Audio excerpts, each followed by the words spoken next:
अंतिम यात्रा की अनोखी कहानी। एक गांव में एक बुजुर्ग आदमी की मौत हो गई। उसके बेटे, सगे संबंधी और गांव वालों ने मिलकर उसके अंतिम यात्रा की तैयारी की। उसकी अर्थी तैयार की गई और उसे शमशान की ओर लेकर जाने लगे। अभी वो लोग कुछ दूर ही पहुंचे थे कि वहां पर दूसरे गांव से एक आदमी आया।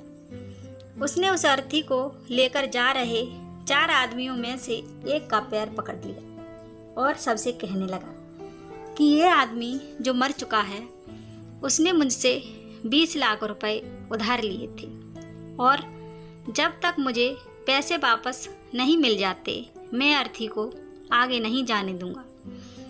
मृत व्यक्ति के बेटों ने उस आदमी से कहा कि पिताजी ने कभी इस कर्जे के बारे में हमसे जिक्र नहीं किया, इसलिए हम तो यह कर्जा नहीं देने वाले। जब बेटों ने ही मना कर दिया तो उस मृत व्यक्ति के भाइयों ने भी कहा कि जब बेटे ही मना कर रहे हैं तो हम भी इस कर्जे की जिम्मेदारी नहीं लेने वाले हैं। शमशान यात्रा में शामिल कोई भी आदमी पैसे देने के लिए राजी नहीं हुआ। दूसरे गांव से आए उस आदमी ने अर्थी को आगे भी नहीं जाने दिया जब तक कि इस घटना की खबर घर की महिलाओं तक ना पहुंच गई। मरे हुए आदमी को एक बेटी थी। जब उस तक यह खबर पहुंची तो उसने एक पल भी ना सोचते हुए अपने सारे जेवरात और कीमती वस्तुएं लेकर वहां पर पहुंच गई और उस आदमी को वह सारी चीज़ें देते हुए बोली, आप इन चीज़ों को बेचकर पैसे ले लीजिए। अगर कुछ कम पड़ेंगे तो वह भी मैं आपको धीरे धीरे लौटा दूंगी, लेकिन मेरे पिताजी की यात्रा को मत रोकिए। इस घटना को देखकर सारे गांव वाले दंग थे।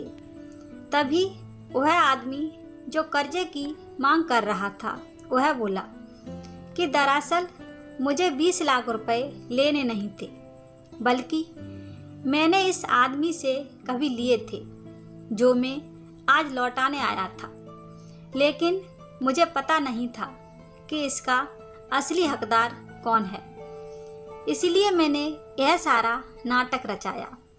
मैं जान चुका हूँ कि मरे हुए आदमी का सच्चा हितैषी ना उसके बेटे हैं ना उसका भाई, बल्कि उसकी बेटी है।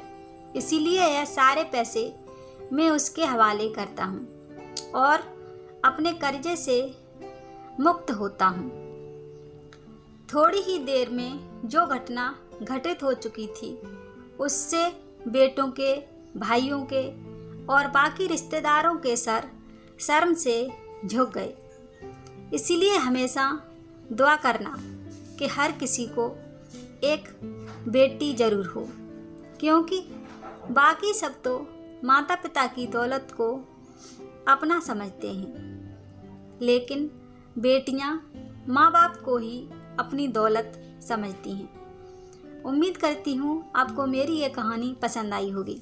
अगर पसंद आई हो तो हमें कमेंट में ज़रूर बताएं। वीडियो को लाइक करें, शेयर करें और हमारे चैनल को सब्सक्राइब करें।